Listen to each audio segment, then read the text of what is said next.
everyone. Welcome back to the next installment in Nathaniel Ahart Company's top 100 greatest films of all time. And today, what a pleasure I have to have Zach Kircher from Kircher Talks Entertainment here to talk about choices 60 through 51. How are we doing today, Zach? Hey, I'm doing great, man. It's awesome to be here on this show, this famed piece by piece 10 film series of counting down the top 100 movies, and yeah, I feel it's a great pleasure to be here for sure. Absolutely. And as we were saying, like, this has been a long time coming, this collaboration. So I'm just really glad to have you on the channel, man. Honestly and sincerely. It's going to be an absolute blast talking about these movies today. And my goodness, I hope you guys keep being surprised, because I feel like every time I come and look at this list, I'm just blown away by the variety on here. There might be a few oversights, which I'll get to by the end of the series. But let's finish off the bottom half of this list today, kicking it off with number 60.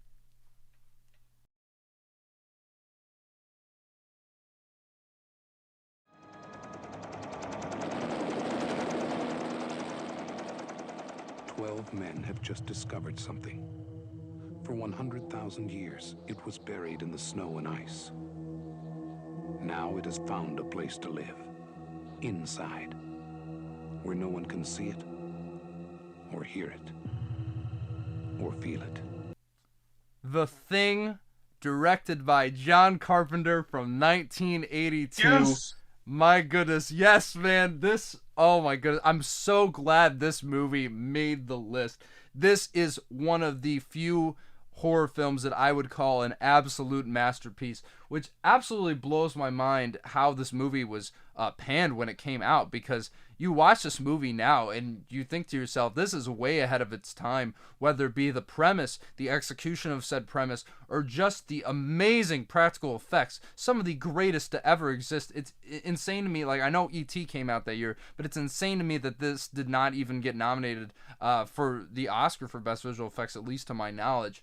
Especially the scene where he's like going down in the stomach. If you've seen the movie, everybody knows what it is. It's one of the most insane practical effects. The spider, I mean, I could go on how real, how disturbing, how creepy this is. Literally the best practical effects I've ever seen in any movie. But just the premise of the story. Yes, this is a remake, but it might as well be the greatest remake of all time. Now, I have not seen The Thing from Another World, but what I do know is just how they set up the paranoia and tension amongst this group, this small group of men, just trying to figure out like what this creature is, the mistrust that comes with it, the scientific evidence, the arguments against and for it. I mean, there's just so many things in here that I think really make this a classic horror film, because as we said, it's not really about the scares. Like, it's not about just, oh, there's a scary monster coming around. It's about the drama surrounding it, and it's so deft, the fact that they are so isolated from the rest of the world. I think it really makes the tension of this movie even more real and palpable, but just has some really like deep and dark, genuine character modes, especially with Kurt Russell in this movie. My goodness, as McCready, especially that one scene where he's like giving the log, the you know, the daily log, man. It really is such a sobering moment in this movie. But my goodness, just running around here, you got Keith David, Wilford Brimley in this, who's so great. I mean, one of the absolute standouts. Just this whole group of guys, and just the fact that makes the fact that they don't know what this monster is. They don't know who it is. I think the terror of the unknown is what really makes the best horror films effective. And I think that this bottle film here is really the perfect example of that. This film was on my list. I had it a bit lower. But obviously, this is Carpenter's best film. And if there's going to be one John Carpenter film to make the list, I'm glad it's this one. Yeah, dude. As soon as you said that this movie was number 60, I'm like, yes, my favorite horror movie. It's like we Nice. got it here, and I get the opportunity to talk about it with you. So I'm like, that immediately got me pumped for sure. But I mean, yeah, everything you said. I'm not really sure how much more I could add to that, really. Like, this is one of those horror movies to where it just has the perfect amount of tension that feels natural. Like, and it all starts very quickly. Like, the movie opens right up with that thump that comes from Ennio Morricone's rest in peace, by the way. Oh, dude, the His score's awesome. Yeah, perfect, just perfect. It sets you right in with that tone where something's off. And then of course, you have these guys that are stuck in probably the most isolated location you could probably think of, at least here on planet Earth, other than maybe next to the ocean. And so they obviously can't go anywhere, when this thing starts threatening them in this little science facility. Like the thing is stuck in there with them, they're stuck in there with it. And I think it's just a perfect setup too, where you can never really know who to trust. The shocks of figuring out which person got assimilated by the thing are always very genuine when they happen. Even when you revisit it like the third or fourth time, you're still like, oh shoot, like that person was it. And then you have those scenes that you mentioned where the doctor, he gets his arms bitten off, and that's always like one of the most gruesome, but still like one of the most awe-inspiring visual effects you'd ever see. Obviously, you can see the cuts where they cut away to make sure it's like, oh, Right. he's not actually having his arms bitten off, but it's extremely convincing, and the action is great. You know, um, I love it so much. Like masterpiece of a movie, like you said. Absolutely. And that's a good point you made about like just how you never know, like just whether, who it assimilates. We never really see like we see hints, but we're never truly sure. And I think even coming back to it, that sense of tension is still there because you're trying to remember for yourself who did it take over this time. And I think you feel that paranoia and mistrust just as much as the characters do in the narrative. And my goodness, the implications set by the ending. I mean, it's just what a wonderful, wonderful film. One of those ones where I can't even imagine how people reacted the way they did, because this really blows almost every other horror film in the genre out of the water. So once again, guys, another amazing choice on this list here, and that, my friends, is going to take us to number 59.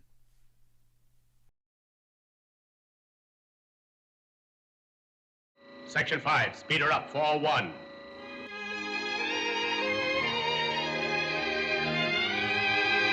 Attention foreman. Trouble on bench 5. Check on the nut tightener. Nut coming to loose on bench 5. Attention foreman. Back. Section 5, more speed, 4-7.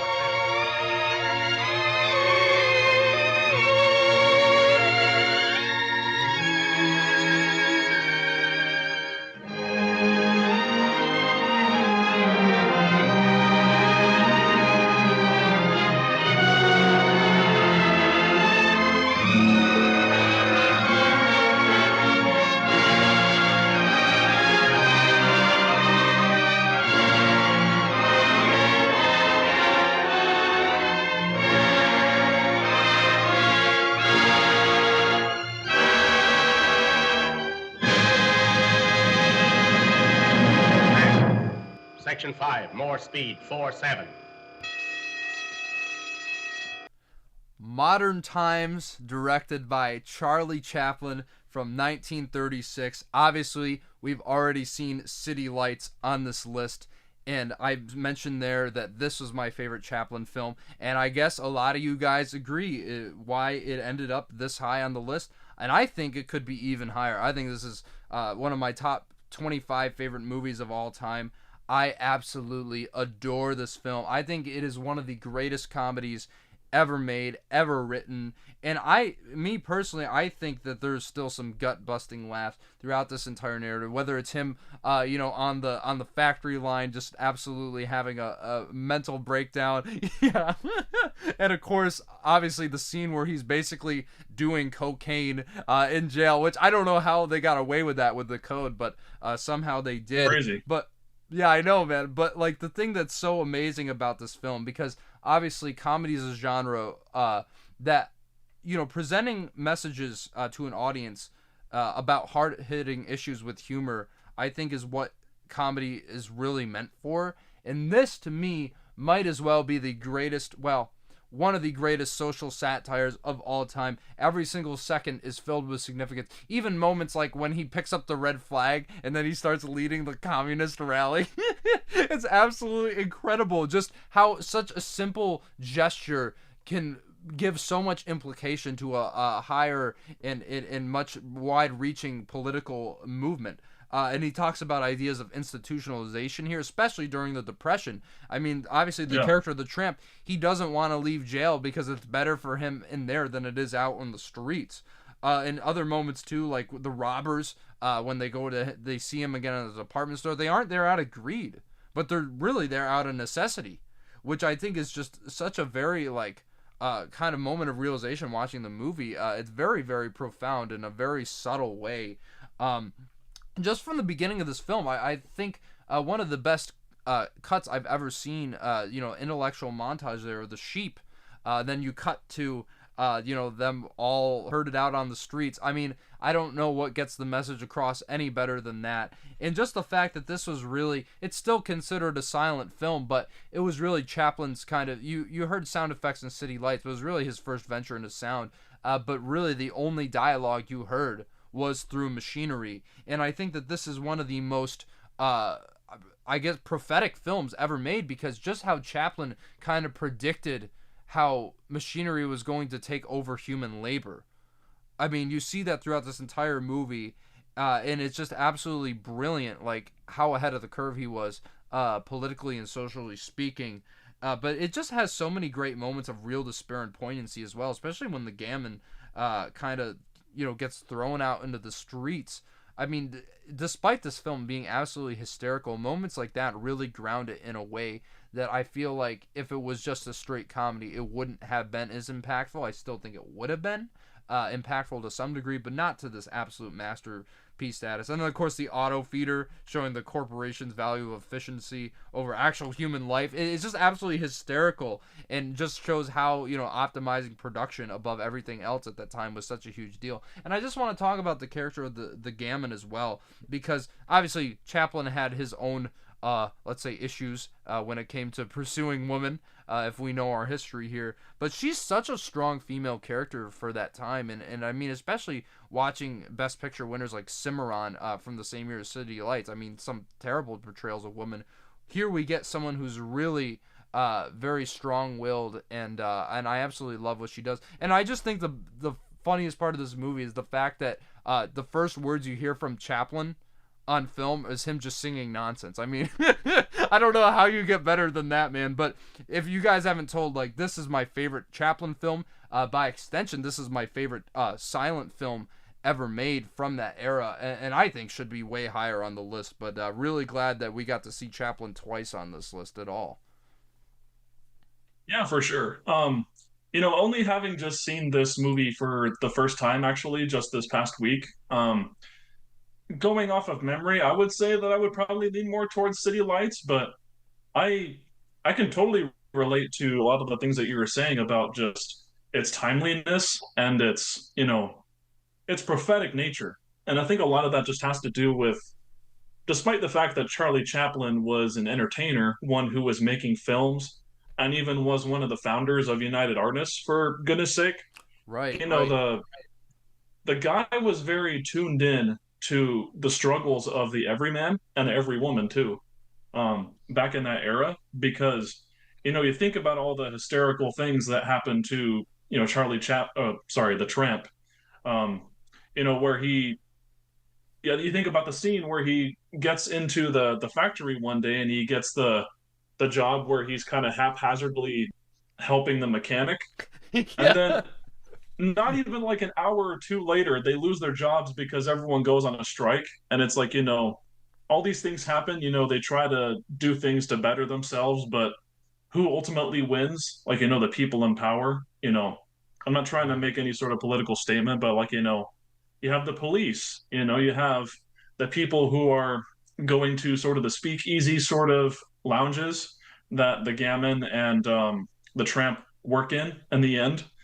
And I think it's funny that you mentioned the sequence where we finally hear Charlie Chaplin for the first time too, because not only is he speaking a language that, we Americans can't understand, but it happens to be French, which you think that, like, it's a very, people think of it as like a sophisticated language and, a sign that a person is sophisticated in a way. And it's kind of the first time that people actually pay attention to the tramp, like legitimately, is when he's kind of, being forced to be on their same level. Whereas before he's just the lowly server who gets pushed around, or like he's the pushover at the factory in the beginning. He's going in and out of jail. And so I think it's interesting to kind of see that perspective that, at the lower or middle class worker in that time, especially in those circumstances, and their experiences being funneled into a story that, yes, is funny and is wholesome and you can enjoy, no matter what age you are, but it hits hard, especially if you've kind of had those experiences like I have, where, you know, you suffer at the hands of, economic struggle or whatever. And yeah, I think it still definitely holds relevance to this day for that reason. Absolutely, man. And also, dude, that ending, without giving too much away, I Yeah. mean, just one of the most beautiful, hopeful and optimistic endings, despite all the adversity that these characters went through. And I think that's, along with City Lights, I think that's what Chaplin was so great at, displaying the human condition and really analyzing it in a way that seemed optimistic and seemed very, very hopeful, look towards the future and what humanity could possibly offer. So, yeah, once again, another masterpiece. Two in a row, in my opinion, but this one should be absolutely higher on the list. And yeah, guys, that's going to take us now to number 58.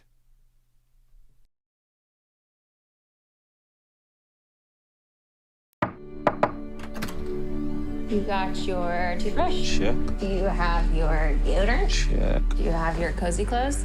Got that. What? Do they know I'm black? Should they? You might wanna, Mom and Dad, my black boyfriend will be coming up this weekend. I just don't want you to be shocked that he's a black man. Get Out, directed by Jordan Peele from 2017. The master of horror, modern day master of horror. Here he is on this list. This high, honestly, I had this a lot lower on my list just because, I don't know, like it's one of those films that is basically perfect to me, but one that keeps growing on me over time.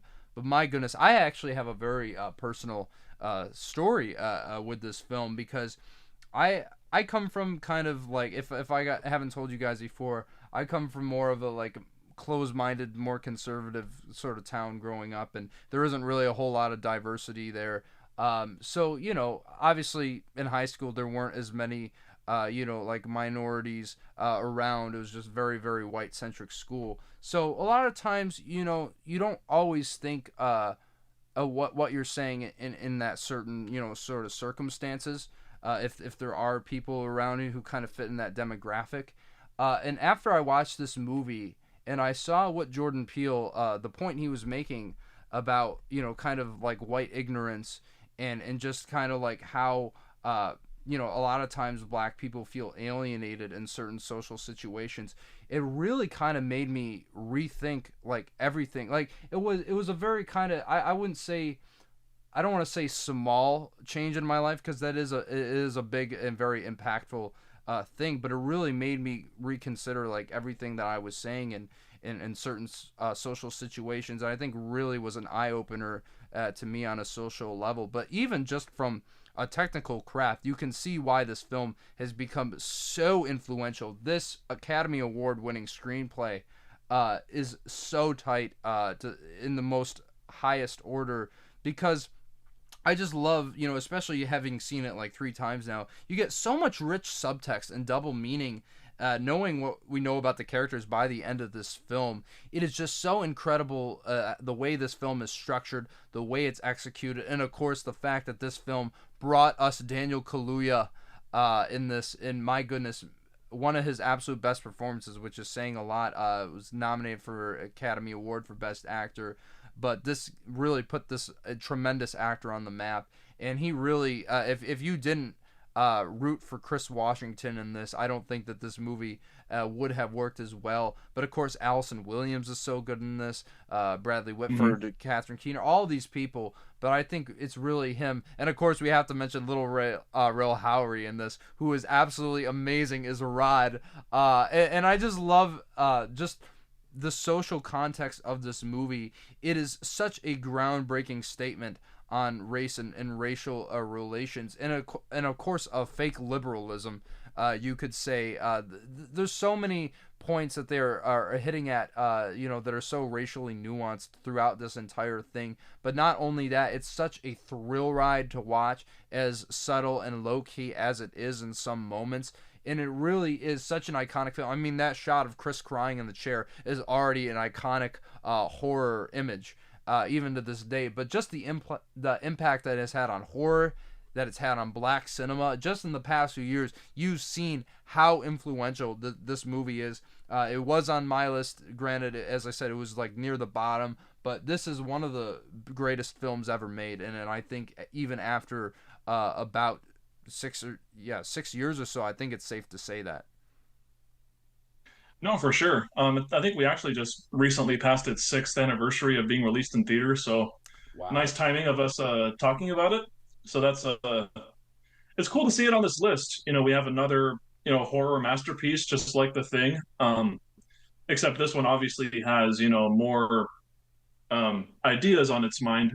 Not to say that The Thing didn't, but like Get Out certainly has ideas about our society ingrained into every aspect of its screenplay. Similar to you, I've seen it probably 4 or more times now. It certainly was one of my favorites of that year that came out. I think I probably would rank it maybe 3 or 4 from 2017. Yeah, That's how much I really appreciate it. Yeah, it was a great year for film. And I think it speaks a lot to just how much Jordan Peele knocked it out of the park for this being his directorial debut. To give us a story that you can and get yourself invested in on a very surface level, as kind of like a Twilight Zone sort of mystery, where you have a family of white people literally taking African Americans into their home, harvesting their brains, and then putting it into the bodies of other people. Spoilers if you haven't seen it. Yeah. Sorry. But yeah,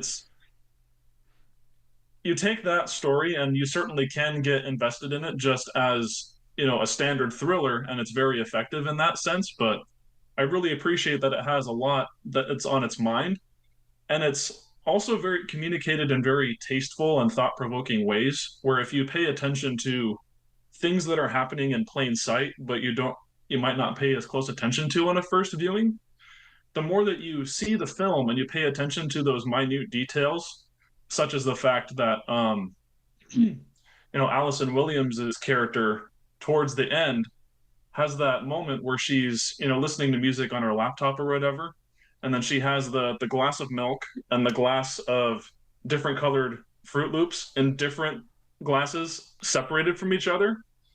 That's just one example, but you think about things like that and just all the very seemingly minute details that actually do matter in the end. Yeah, like you said, it's very tightly constructed, and it's also just so entertaining from beginning to end. Incredibly clever and funny movie too. Like, it's, as I was saying with Rod there, TSA. But and my That's goodness, what we do. Yeah, dude, just the way, especially that ending, my goodness, the way he completely flips, kind of idealize societal trends on its head, and what we'd expect to happen so often that we see in America be absolutely transfixed. I think that moment of levity is so gratifying and pays off in dividends. My goodness, I know they had the alternate ending to this film, but honestly, I wouldn't want to see Get Out end any other way. And my goodness, I think that it's this high on the list tells you that it is indeed a modern classic, and absolutely have to have this Jordan Peele masterpiece on this list. and that is going to take us now to number 57.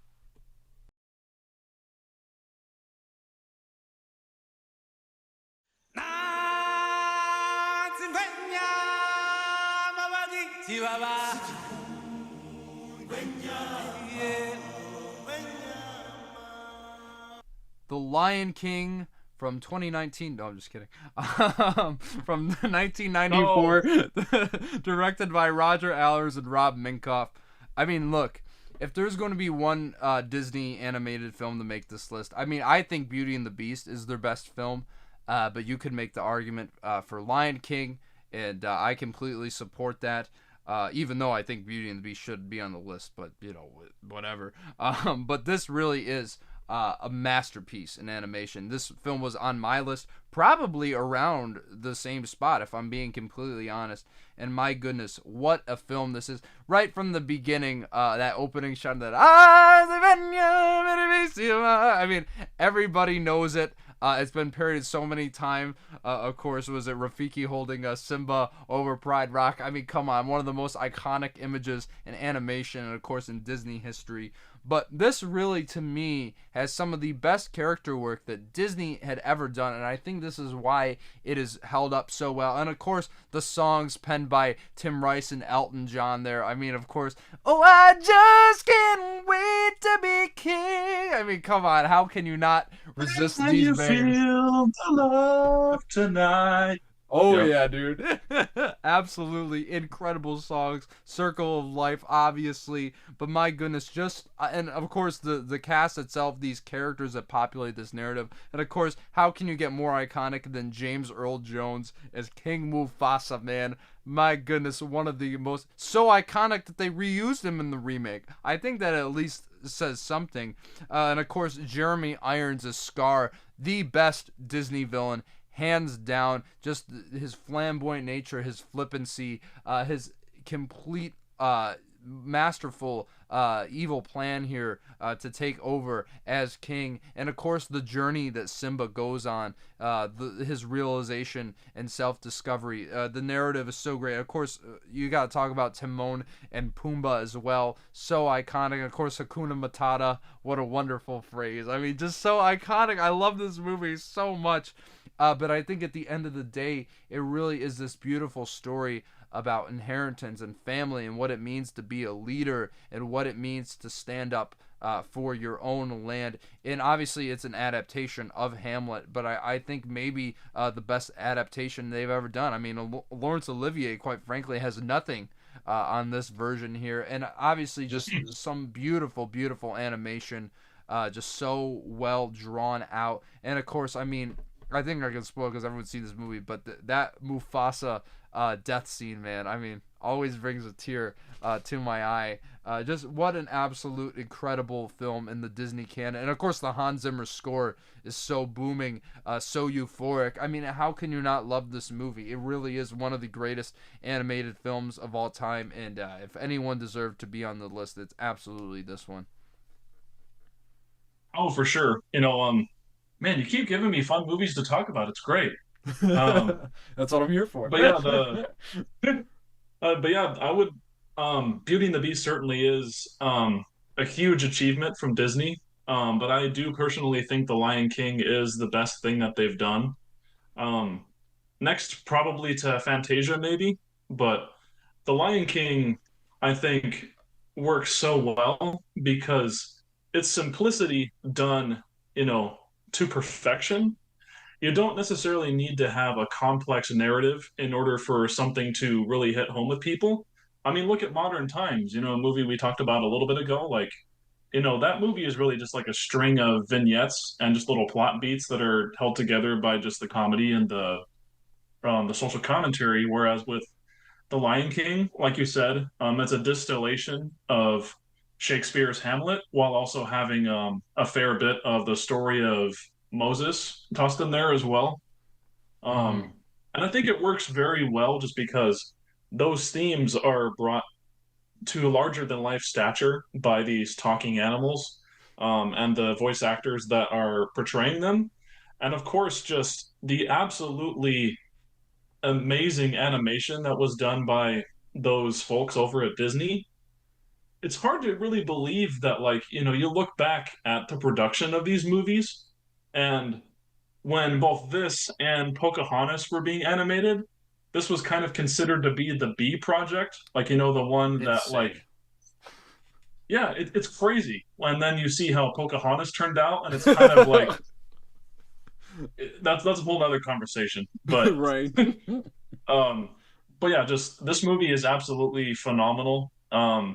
And anyone who's saying that this isn't one of the best movies that Disney has ever made, if not the best, is just insane.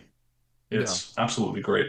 Like, it's for me, it's either this or Beauty and the Beast. Like, I feel like those two are like, Yeah. neck and neck. But once again, as I said, like, even though I had that higher on my list, I'm really glad to see this film make the list because it absolutely is an essential film in Disney's canon, and that now is going to take us to number 56.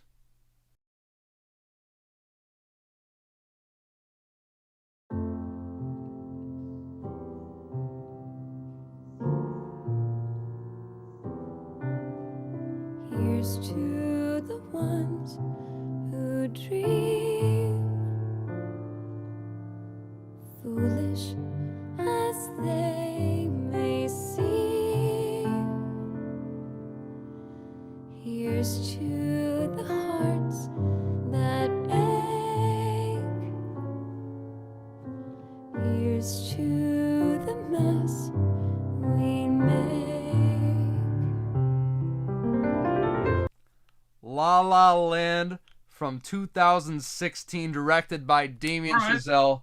So happy that this film made the list. For those of you who don't know and who weren't around when I was gloating about it for all the time nonstop my senior year of high school, this is one of my top 5 favorite movies of all time. So considering it's so recent, I understand why it might not have ranked a little higher on the list. But my goodness, I am so glad that this film made the list. Because I still think, personal bias aside, I think this is one of the best movies ever made from a technical standpoint. It deservedly won Damien Chazelle the Academy Award for Best Director, the youngest one to win yet. And just the cinematography, I mean, just from the opening tracking shot of Another Day of Sun, the whole musical number done on the LA freeway, it's so incredible from a technical standpoint. The cinematography, the editing from Tom Cross, I mean, everything about this just screams masterpiece filmmaking. And of course, it's a movie about Hollywood loving movies, but it's done in such a way that feels so true to the characters in the narrative and so true to Damien Chazelle's own experience. Of course, the Academy Award nominated Academy Award winning performance for Emma Stone, but of course Ryan Gosling in there. Seb and Mia and Seb, man. I mean, just one of the most iconic romances I think in any film. And one of the ones that I think tugs on the heartstrings the most, seeing their progression, seeing them follow their dreams and what consequences that leaves on their relationship. It really is one of the most impactful, most meaningful narratives about pursuing art and pursuing love and what that conflict is. And I think that line where he's like, where Sebastian's talking about jazz, it's conflict and it's very, very exciting. I think it really sums up the whole thesis of this movie in a nutshell. And my goodness, I mean, one of the most jaw-dropping endings of all time. I think it's one of the greatest endings in all of cinema. I think it's one of the greatest scores ever composed by Justin Hurwitz here, who hopefully gets another Academy Award win. We'll see. But regardless, and just the songs themselves, penned by Pasek and Paul here, the best they've ever done. I feel like Hurwitz might have had something to do with that. But this really is just one of the most beautiful testaments and one of the reasons I go to films. Like, I mean, just the Mia and Sebastian theme that permeates this whole movie and pops up all over again. The jazz-oriented score. But my goodness, scenes like them dancing through the Griffith Observatory and them like twirling through the sky. I mean, that is why cinema was made, for moments like that. And I saw this movie when it came out. It was my most anticipated movie of that year. It was one of the first movies where I really started going to the theaters. I started going a little bit a little bit of distance to see these movies, and I remember the impact it left on me the first time, but I kept going back and back to it. I saw it 3 times in theaters, and I've probably seen it Nice. 5 or 6 times. Yeah, man, it really is one of my absolute favorite films, and I think just one of those films that hit me right at that certain place in time in my life, and has just been so impactful for me as someone who is a budding filmmaker, and I just absolutely adore this film. To the Moon and Back I think it's one of the greatest films of all time, and absolutely deserving of a spot on this, and one of the 2 musicals in a row. We hadn't seen any, and here we are, Lion King and now this. True. Yeah, for sure. A lot of what you said is no, pretty much everything you said I agree with. Yeah, this was extremely high on my list when I submitted mine, and for pretty much all those reasons you just shared. Like, it is an absolute technical marvel, this movie, but for very legitimate reasons. Like, it's a movie that's not trying to be showy for the sake of being showy. It it's enamored with the idea of Hollywood and the pursuit of one's dreams, but I think similar to some other movies on this list, it's also tinged with a bit of sadness, which I think is important, kind of recognizing the cost of chasing some of those dreams. Um, Something kind of interesting about my experience having seen it, and keep in mind, like, I absolutely adore this movie too. Like, I think it's an A plus for sure. Um, but when I saw it in a theater, it was pretty much right before everyone else started seeing it, and it blew up in wide release. Mm. There was one theater located near to where my wife and I live, and I was like, hey, it's a big Hollywood musical that has romance between Ryan Gosling and Emma Stone in it. Let's go watch. And I learned a hard lesson after watching that movie that she doesn't particularly like romances in film that don't pan out well. Mhm. Again, another spoiler, sorry. But I think there's a very real intention behind that, to where, like, sure, if you're completely invested in the relationship between me and Sebastian just on the measure of will they, won't they, then yeah, sure, the La La Land's going to be a downer. But I think there's a lot of lessons one can learn just from how the pursuit of self-actualization and trying to discover your passions in life can have on the relationships around you, which I think is very important and is a very mature way of looking at a story like this from Damien Chazelle's perspective, both as a director and the way he chooses to frame certain things. And then, of course, you have the iconic ending, like you were saying, where you have that, I want to say it's like a 7-minute sequence Oh, it's where so it's good, just, man. yeah, it's crazy. Where you have Mia and Sebastian, well, it's Mia's perspective, but, trying to imagine what would things have been like if they were different or if we made different choices. And so I think it's great, both just from the perspective of being able to enjoy a great, blockbuster type of movie that you really get excited about to see on a big screen, but also has those themes permeating through it that can that can enable you to have a more realistic outlook on life. If maybe the pursuit that me and Sebastian take to chase their dreams maybe isn't, necessarily the cut of your jib, I guess you could say. Mhm. And also, like, the fact that this, you're saying, like a musical, a Hollywood musical, this revitalized the musical genre. I mean, look at how many great Mhm. musical films we've gotten since then. In the Heights, Steven Spielberg's West Side Story. I mean, it's just incredible to see how this genre, because a lot of people would say they don't make them like this anymore, but I think after La La Land, they started picking up again. I find it interesting that La La Land beat out Moonlight on this list and what ended up being higher. So I find it great, as great as Moonlight is. I'm glad a lot of you agree with me that it is better. But my goodness, so there you go. It might have not have won Best Picture at the Academy Awards, but maybe it won Best Picture on our collective hearts. But anyway, absolutely amazing choice. I'm so glad to see it even this high on the list, and that is going to take us now to number 55.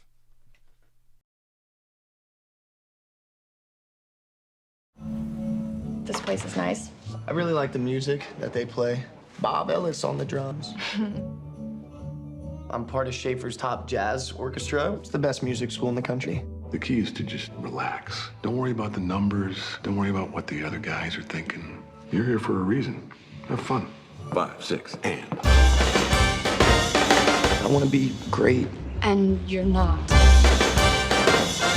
We got Buddy Rich here. Little trouble there. You're rushing. Here we go. 5, 6, and. Were you rushing or were you dragging? I don't know. If you deliberately sabotage my band, I will gut you like a pig. Oh, my dear God. Are you one of those single-tier people? You are a worthless pansy ass who is now weeping and slobbering all over my drum set like a 9-year-old girl. Whiplash, directed by Damien Chazelle. Once again, this time from 2014. I know, right, man? This couldn't have worked out any better. Now, look, personally, for my taste, I like La La Land more. But what is that to say about Whiplash? This is one of my top 20 favorite films of all time, and I think a lot of people just in general, the general consensus is that they like it more than La La Land, which is why it ends up a spot higher. But I mean, it could have worked out better, Damien Chazelle, back to back, man, because these were two of the best films from the 2010s, and I think two of the greatest films of all time. This is maybe my favorite psychological thriller I've ever seen. Just that dynamic between Miles Teller and J.K. Simmons here as Terrence Fletcher, and one of the greatest performances I've ever seen. Probably my favorite performance of the entire 2010s. Every second he's on screen is so unpredictable. You never know what he's going to do. You never know if he's going to throw a chair at your head, or you never know if he's going to just belittle you in a very demeaning way. I absolutely love the unpredictability of that character, but just the whole idea of this film, like, how far are you willing to go to pursue your art and become the absolute best at your craft? And I think that this film presents that idea in such the hard-hitting way. I mean, just the one scene with the car crash, I think, you know, if you've seen the movie, you know what I'm talking about, says every single thing that you need to know about this narrative. And my goodness, this is the best Miles Teller has ever been.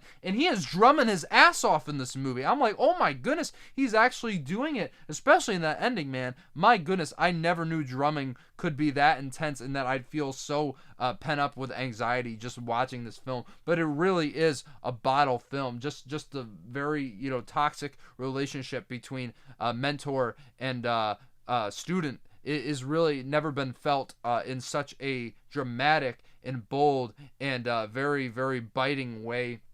This really is, and just the editing from Tom Cross, I mean, one of the best edited films I've ever seen. Obviously deserved him that editing Oscar that he did end up winning. So glad that this movie made the list. I feel like a lot of people obviously agree with me having it on here, and it's just one of the most memorable and one of the most I guess, you know, very adrenaline pumping films that I've ever seen in my entire life. No, yeah, you couldn't have a better double feature than Whiplash and La La Land. You know, from the same director. You know, he obviously both wrote both screenplays, but you know, yeah, very similar type of settings and very similar themes, and explored in different ways, of course, but just amazing work that kind of serves the same purpose, but also can teach different things about the pursuit of art. And, you know, one direction, you know, can help you find happiness in life, and then the other can absolutely wreck everything about your relationships and your mental stability. So I think that's really interesting. And I think you also touched on how it's an extremely memorable story too, and I would agree. From only having watched it once so far, which I think is a crime on my part, it speaks to how, you know, much it sticks in your mind. Because, you know, when I tell people at my workplace, like, you know, hey, good job, you're doing well, in the back of my mind, I'm thinking Terrence Fletcher would probably slap me in the face and tell me I'm doing harm to all these people by saying those two words. Those who have seen the movie probably know what I'm referring to. But it's interesting because I think this movie does so well to, you know, present ideas that are absolutely depraved, I guess you could say, you know, about, like, you know, and that goes for both Miles Teller's character as well as J.K. Simmons, kind of the worldviews that they have, but at the same time, you can take pieces of the things that they say and be like, okay, well, I can get where you came to that conclusion and why you believe this. I think just speaks to the power of the screenplay, how well Damien Chazelle was able to direct these actors to deliver these very layered performances. And yeah, it's a story that you absolutely cannot forget, and which is crazy considering it's just about a drummer trying to make it in life, basically. Right, and I think that's a good point. Like, I think the greatest villains in film are the ones who like know they're right, at least in some way. Like they have a reasoning as to why they feel that way. And that's the thing. You completely understand where Terrence is coming from. I mean, he's going about it in like the worst way possible. But my Right. goodness, it's like if I don't agree with him, like I'm telling you, man, it's so well laid out on wax. And I mean, just some of the funniest insults I've ever heard in any movie too. Like the dialogue is just absolutely moving at a breakneck pace, just like this movie is, and it really is a masterpiece in cinema. It's hard to see if Damien Chazelle is ever going to top these two movies, because I don't really know if he can. Like he just came swinging out of the gate with two absolute masterpieces, and it's like, I mean, I obviously I loved Babylon, and I really liked First Man, but man, it's going to be hard to even touch these. Yeah, well, I mean, if Jordan Peele's success is anything to go by, going back to Get Out earlier, like, not a lot of people liked Us or really were for that movie that much, but then he came back with Nope, Mm-hmm. and tons of people in the film community loved that, including myself. And I'm pretty sure you did as well, right? I really liked it. So see, there's a little bit of Oh, a okay, differing so sort of, but then again, I mean, just kind of uniformly have a film like these two again. I can't wait to see it, because he's just on these two films alone. He's one of my favorite filmmakers of all time, and I'm glad to see him well represented on this list. And now, guys, that is going to take us to number 54.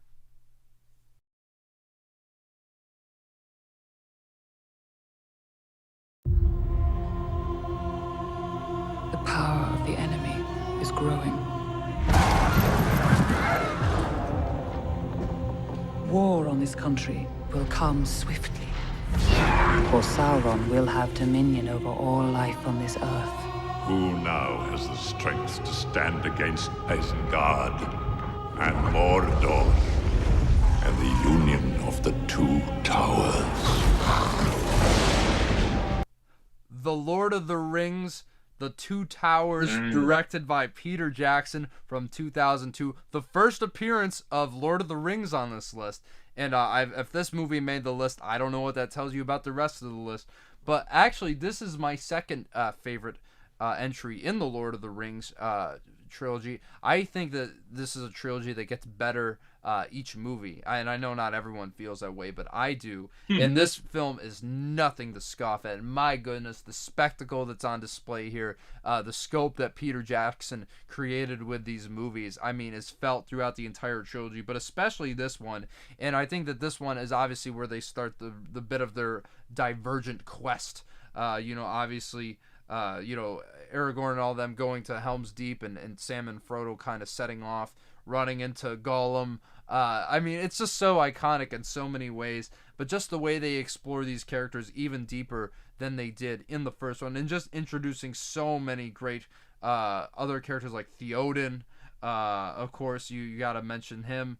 It just really is such a compelling narrative to watch. It's just so well made, as I said. And my goodness, the Battle of Helm's Deep sequence, one of the coolest action sequences in all of cinema, especially when they're like breaking through the doors, man. It's just so epic in scope, and it's just the fact that, yeah, there is a lot of visual effects, but a lot of it is done very practically and still holds up to this day. There's a couple effects, like when Gandalf is like spinning through the thing at the beginning. Like, some of it doesn't look that good, but I just think that this whole narrative is so cool. And okay, I know a lot of people will say that it kind of slows down when we get to the tree people. I mean, I get it. But I just think the way even like those plot points manifest themselves is really, really awesome.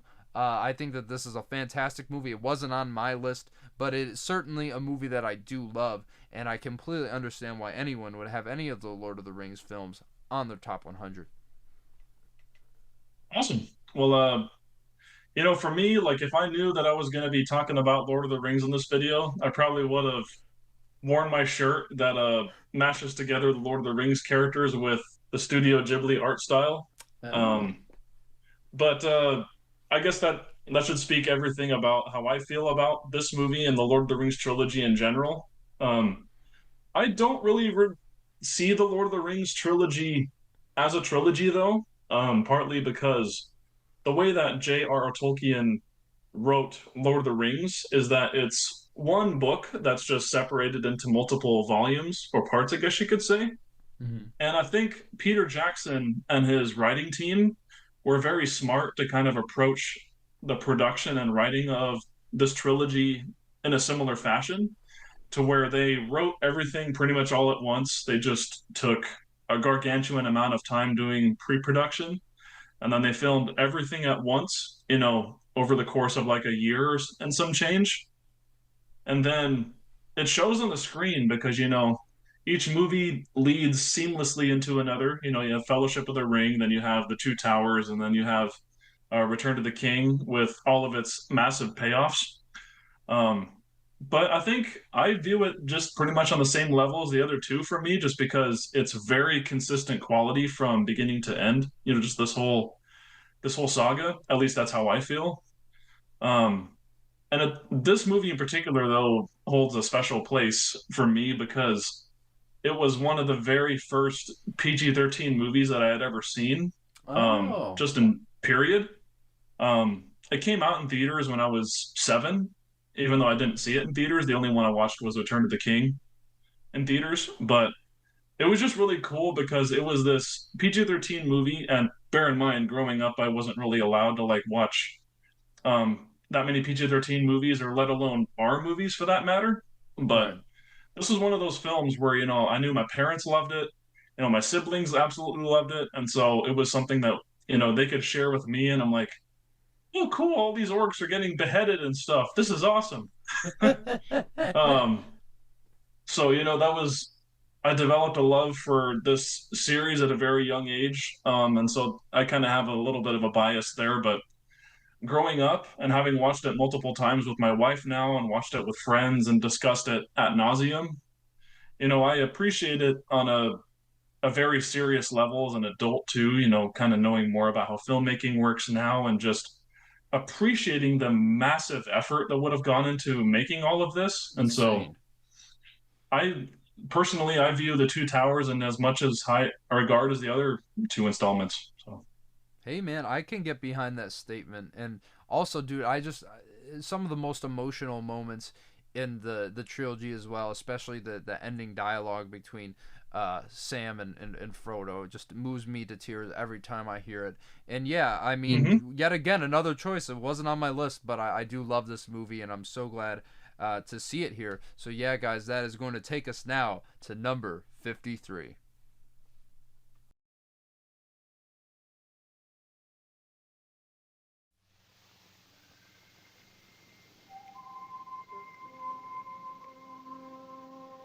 Unlike other classics,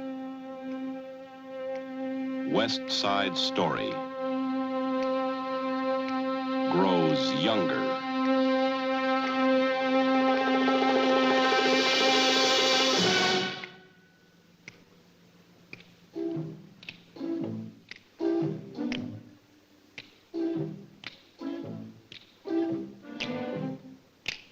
West Side Story, directed by Robert Wise and Jerome Robbins, from 1961, the classic seminal adaptation of the 1950s musical created by Leonard Bernstein, Stephen Sondheim and company. My goodness, this is my second favorite movie of all time, so I'm kind of shocked that it's this low on the list, and I think this should be way higher. This, to me, once again, another musical film on the list, and what I think, in my estimation, to be the greatest musical film ever made. Just from that opening bird's eye view shot where we're seeing that conflict between the Jets and the Sharks so beautifully set up all through visual storytelling. This is one of the best shot movies I have ever seen in my entire life. You could put it in top 10 best shot films of all time. Just the color palette, the vibrant reds, all the hues just popping out of your eyes on the screen. It's just absolutely incredible. But just the central story, and I know some people might criticize the romance, and I understand it is a little surface level, but I think it's more the idea of it that drives the story, and that's why I think that this movie's amazing. And of course you could talk about the cultural representation too, which was obviously problematic of its time, but even so, I mean, these performances, I think Natalie Wood is amazing as Maria. I think she absolutely grounds this narrative in a way that none of the other characters do. I really do like Richard Beamer as Tony a lot, but to me, the standouts, I also have to mention Russ Tamblyn and his crazy athleticism and his very carefree, sort of rollicking performance as Riff, the leader of the Jets. But to me, of course, the legendary George Chakiris, which if you can see right up there, I have an autographed picture from him because I wanted him to come onto the series, but instead he just sent me a picture and didn't say anything. But hey, that's great.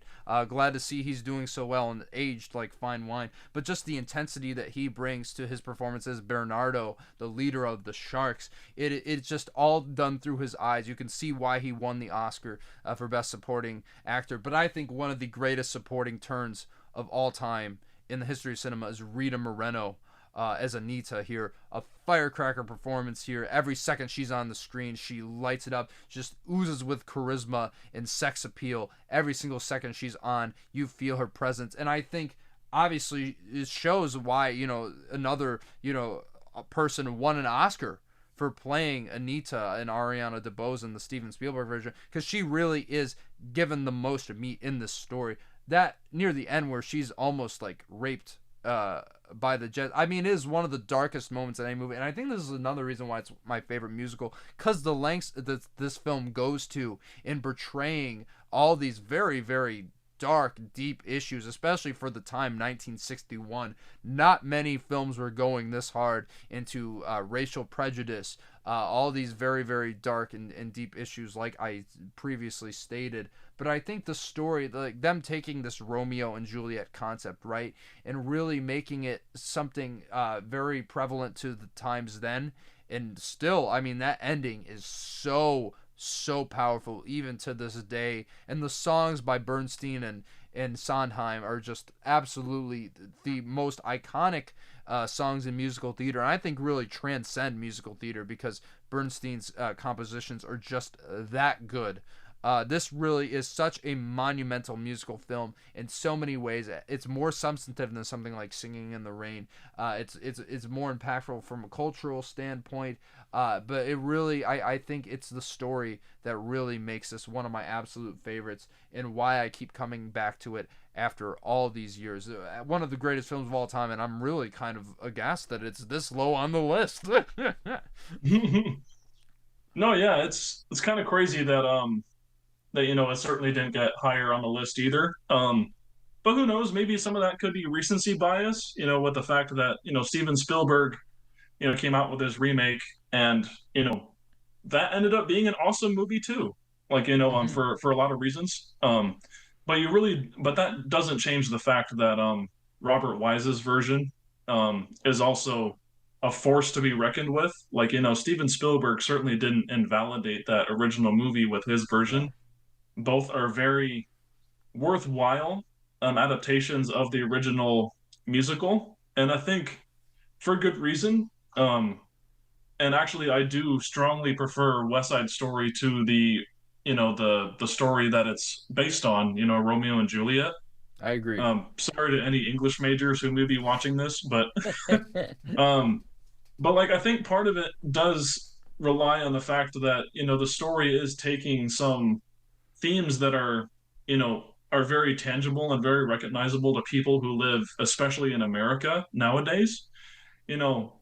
This isn't really that long ago in our history that things like this were happening, like in New York, with like prejudice against Puerto Ricans, but of course many other different types of minorities as well.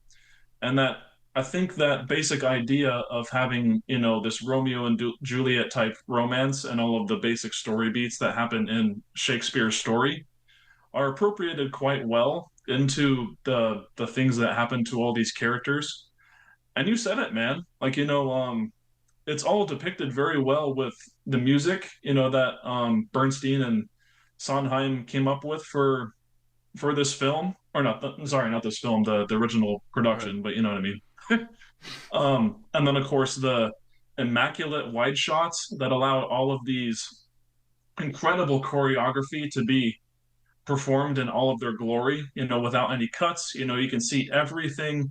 It's glorious. I mean, I think it adds to the tragedy of everything that happens because you're in it, you know, you're enjoying everything and you're like, yeah, this is awesome. I love the energy here. But then it all descends into this, you know, tragic pit of violence and just kind of it shows the real pointlessness of racism, sorry, and the conflicts that come from people just not making the effort to understand people that they're taught to hate, you know?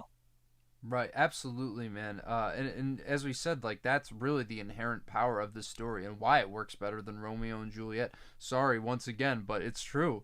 And of course, I just have to mention Jerome Robbins' beautiful, beautiful choreography, who was sacked in the middle of this film, but still won the Academy Award for Best Director.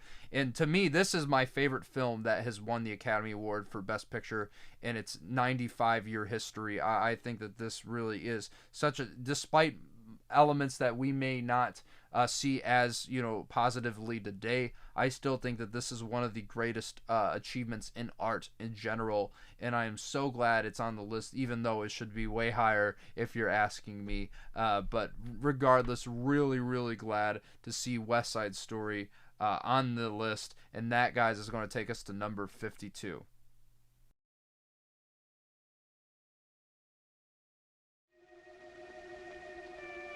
All right, Mr. DeMille, I'm ready for my close-up.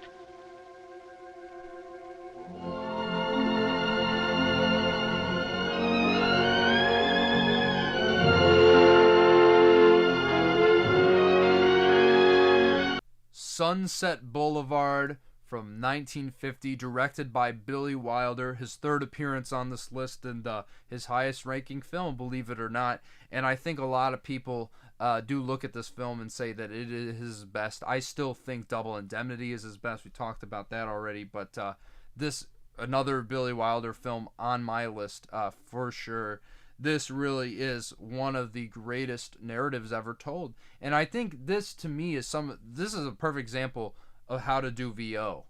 I mean, coming from William Holden in this story as Joe Gillis here, telling us his perspective of this tragic Hollywood tale right from the beginning. I mean, you know something's up, and you get to hear his recounting of that said story. And my goodness, just the ideas that this film deals with, especially one of the best films that deals with the transition between the silent and sound era, but not in that particular time period. You see the aftermath and its lingering effect on stars from that era. I think perfectly exemplified by Norma Desmond, played by the brilliant Gloria Swanson, in really a career revitalizing role in which she was nominated for the Academy Award for Best Actress. My goodness, what she gives to this film is unbelievable. Really a tour de force performance if you've ever seen one. But William Holden obviously is nothing to scoff at either. One, I'd say probably his best performance too, and just the cynical, very, very desolate take that Billy Wilder has on Hollywood and of its ilk. I mean, it is just incredible to watch, and just to see this very, you know, this kind of psychological dynamic between these two characters is really what makes this film such a such a lasting impact on the film industry as a whole. And of course, I gotta mention Erich von Stroheim in this. So good. I feel like he doesn't get enough credit as the other two, but he plays a very pivotal role into this Hollywood tragedy. I mean, how can you not love this movie? It really is. If you want to call it film noir, it's one of the absolute best, even though Double Indemnity definitely gets that for me. But what can I say? It's a masterful script. It's masterfully directed by Wilder. The black and white cinematography is just absolutely stunning. Once again, it was probably right around here on my list, so I think this film is honestly perfectly placed in the top 100. Yeah, I can't quite remember where I place this one for me, but I think it getting this spot certainly is a worthy choice for sure. Um, some of the things in this movie aren't quite as fresh in my mind as some of the other ones that we've talked about here, just because it's been quite a while since I've watched it. I think almost a decade at this point.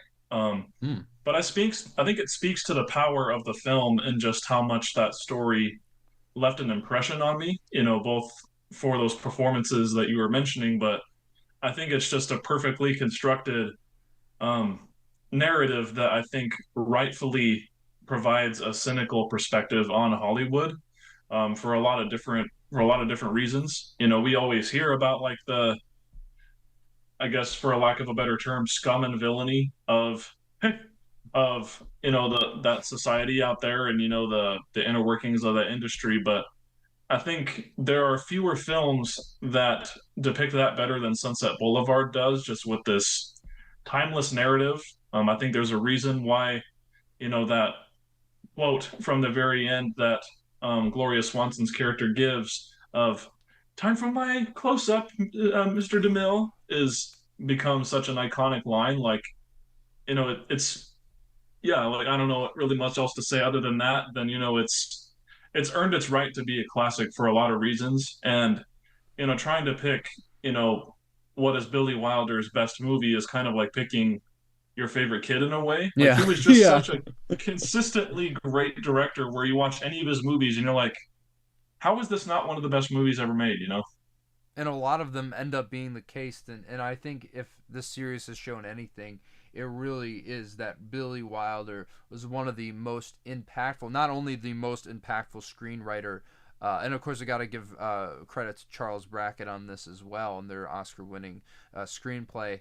But really, I think it goes to show just how impactful he was as a filmmaker on the medium as a whole. You look at all these other filmmakers who hold Billy Wilder in the highest regard, and so do I. He's probably one of my top 5 favorite directors in the history of the film medium, and really glad to see him so represented, though. A little sad not to see The Apartment on the list, but I don't know, like whatever. I'll talk about that a bit later, but really glad to see that what is considered to be his magnum opus by some and by many did indeed make the list. And that, guys, is going to take us now to number 51.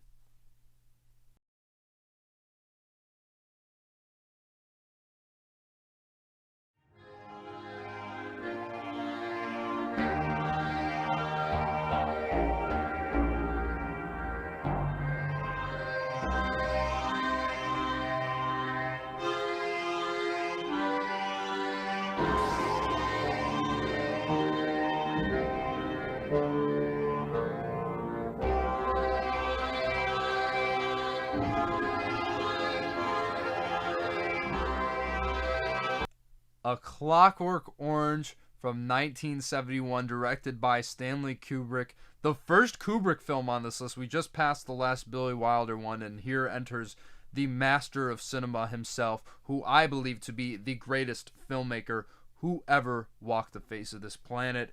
And this film is further proof of that. Just taking the Anthony Burgess novel and adapting it in such a way that's so disturbing and so thought-provoking. I mean, just from that opening dolly zoom in the Corona Milk Club, you're in for some weird-ass movie. I mean, let's be honest, but it completely engages you and hooks you right off the bat. And just the weird abstract, I think it's like NASDAQ dialogue that Malcolm McDowell delivers as Alex DeLarge in what I think is one of the greatest performances of all time. It is a crime he was not nominated for Best Actor. This is one of the most disturbing, gritty, terrifying performances I've ever seen. Just the look in his eyes throughout this entire movie, the insanity there, the ultra violence, if you will. It's just absolutely incredible what he achieved. And I mean, just as I said, like the way they speak, I love. Come and get one in the obols, if you have any obols, you eunuch of jelly thou. I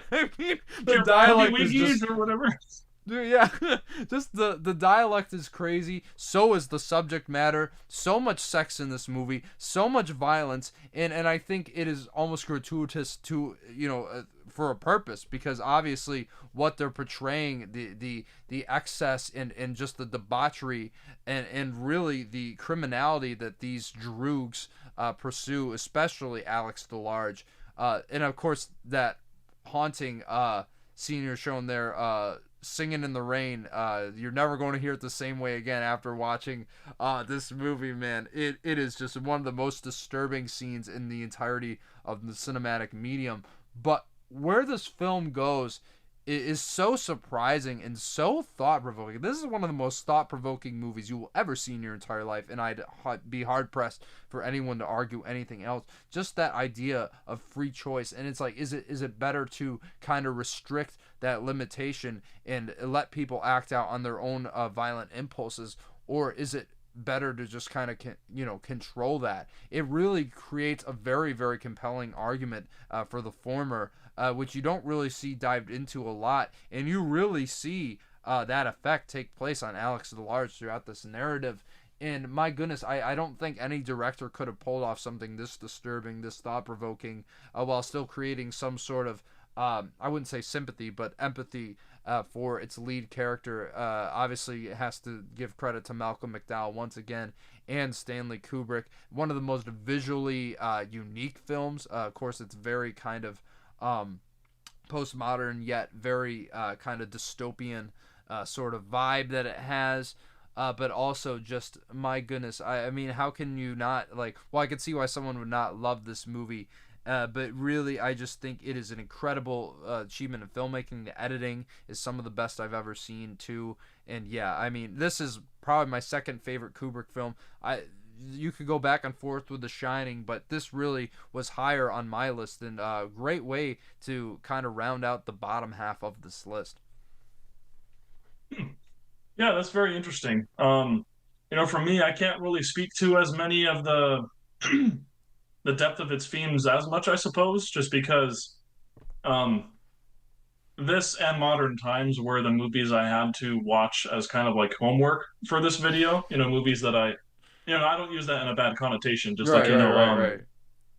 They were the movies I hadn't watched up until you invited me to take part in this video. And so with A Clockwork Orange, it's one of those films where, yes, it is very visually stimulating, to say the least, for better or worse, depending on how you look at it.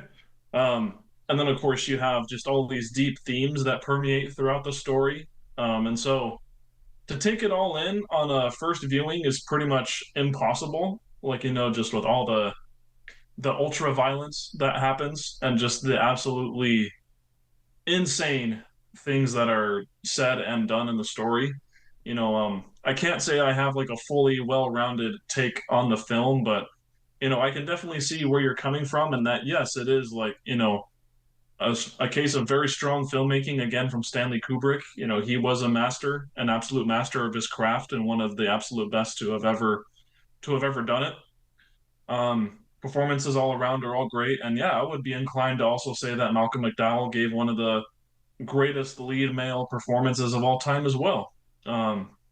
And that story as well, while bizarre and very, very extreme with some of the things that it shows and depicts, I think is purposeful in that. Kind of like some other things that we've talked about on this list, it's not violence for violence's sake. It actually has a purpose there, despite the fact that it's hard to sit through. And yeah, I mean, I certainly did really appreciate the experience, and I don't know when I'll watch it again, but when I do, I think it'll be kind of easier to absorb some of those themes again and be able to reckon with some of the strong ideas that Kubrick was going for when he was adapting this novel to the screen. Absolutely, and to the point about it not being for violence sake, I mean, it was a very controversial film when it came out just because of that. And yeah. I think people just kind of jump on art when it's something that very, challenges their preconceived notions of what should be accepted in society. And I don't think really look further into, the context of what is being shown. And you think it's interesting that this film was actually rated X when it came out, because obviously by today's standards and what we see all over the internet, like, it's not like that crazy, but I just find it very interesting that would, like, it was given an X rating when it came out. Yeah, that certainly is really interesting too. And with some of the things that are like depicted in the movie, you can kind of see where they're going with it because the movie is borderline pornographic at times. Sure. Which I think that's kind of what they usually gave that rating for. But I mean, yeah, you do make a good point though that I think in the times that have passed since then, people have gotten a little bit desensitized to some things. And I guess keeping in mind too that this would have only been released maybe just a few years after the code was lifted, and so suddenly we got all of these movies that were a lot more brazen with their depictions of violence and sex and drugs and whatnot. So I think it certainly would have been sort of a culture shock for some people viewing it at the time. I suppose. No, absolutely, man, and yeah, I mean, we saw that in droves going into the 70s and the late 60s. But yeah, this is a film absolutely had to be on the list. This is definitely a personal favorite of mine, and an absolute masterpiece once again. I mean, this episode was just absolutely stacked, I think, more than most. And Zach, I'm so glad to be able to have had you on this episode. And for those watching this video, where can the good people on YouTube find you? Yeah, thanks again, Nathaniel. It's been awesome. Like you mentioned in the beginning, I'm here on YouTube as well. I have a channel called Kircher Talks Entertainment. That's Kircher, and then Talks Entertainment. I don't post as regularly as I would like to. That's one of my goals for this year is to find a better rhythm to where I can post more consistently. But I like making video essays about movies and video games and TV on occasion, much more common for the other two. Um, I also, on occasion, post like, spoiler discussions of new releases with a couple of my buddies. But speaking to that, Nathaniel, if you ever want to come on for one of those, you're more than welcome to. I like having guests, and I think it keeps things interesting. And it'll be my thanks, of course, for allowing me to be on your show as well. Dude, the pleasure is all mine, honestly, and I would absolutely love to take you up on that offer sometime soon. But yeah, guys, you got to check out his channel because he's got some really good stuff on there, trust me. And for those of you watching this video, absolutely, man. But you guys got to smash the like button. And if you haven't, you got to subscribe to my channel. But if you're here at this point, I don't know why you would have not already. But yeah, guys, I mean, let me know once again what you're thinking about this series, what you're thinking about these movies. Love hearing your guesses, love hearing what you think is going to be on the list next. And my goodness, there's still so many great films we have to get to, so many more masterpieces, you could say. They're right around the corner, and I can't wait to talk about them with you guys. So yeah, guys, until then, we'll see you guys in the next video.